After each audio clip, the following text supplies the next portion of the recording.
this is Emma for the University of ADHD podcast. Yesterday we talked about how people with ADHD seek dopamine, the reward neurotransmitter, but focus on the potentially problematic behaviours.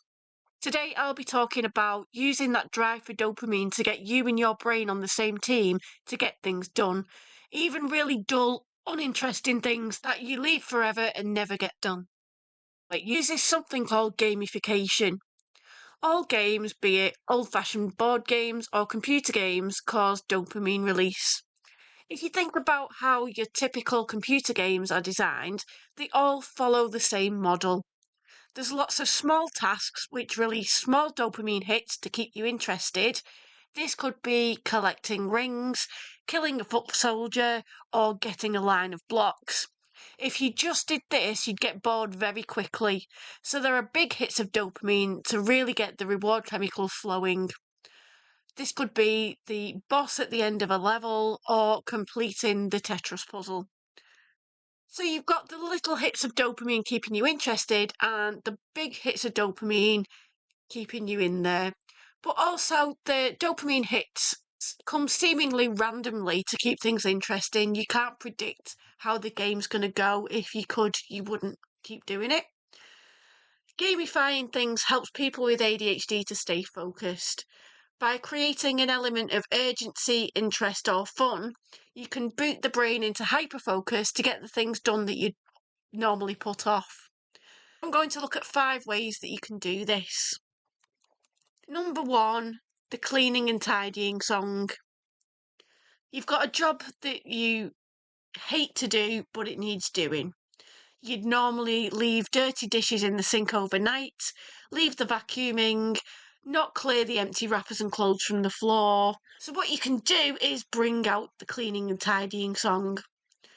Put on a song that gets your blood pumping, turn it up if your living situation allows it, and go.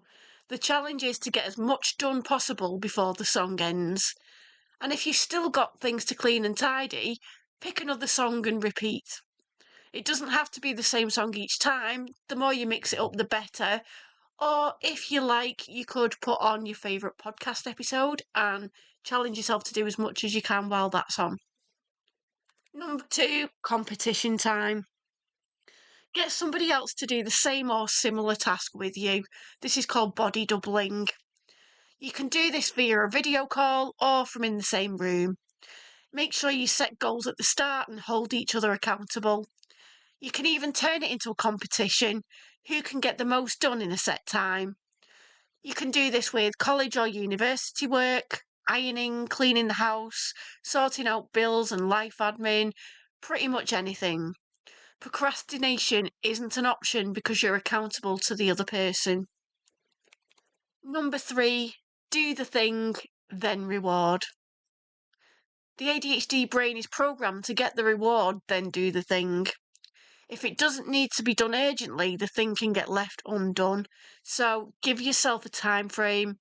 If you get the task done by the time, you get a reward. For example, watching an episode of a series, gaming time, Facebook time, TikTok time, whatever it is.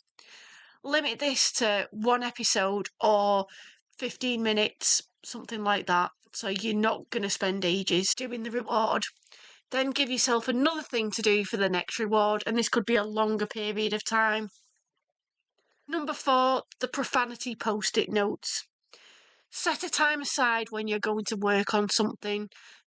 This works best for desk-based tasks and activities. Have one goal to work on. Put it on a post-it note with a circle round it and arrows pointing to it, and make sure that it's right in front of you. And have other post-it notes with the same thing on in strategic points to remind you if your gaze drifts off. It should be written in a way that motivates you. So for these examples, I'm going to keep it clean. It could be, get your flipping introduction written, or put your budget into the chuffing spreadsheet. You can use much stronger language to motivate you. Don't use soft phrases like, you can do the thing, as that gives you choice and it doesn't create the same sense of urgency. Then, once you've done this, break the big task into 2 to 4 smaller tasks. More than this can be overwhelming. 3's ideal. And put these on separate post-it notes on the desk. Once you've completed each of them, get rid of them one at a time. You're focusing on one of these tasks at a time, and when it's done, you can draw a line through it, screw the post-it note up, put it in the bin, or rip it up, whatever works for you. Number 5, turn everything into a game or a challenge. You have to be quite creative here, especially for duller tasks. For example, it's difficult to make a tax return fun, but if you give yourself short bursts of energy to do things, you're more geared up for success. Whether it's pairing up socks and throwing them into your drawer basketball style, or 200 words on this assignment gets me a gold star, 5 gold stars gets me a Netflix binge fest, it's completely up to you.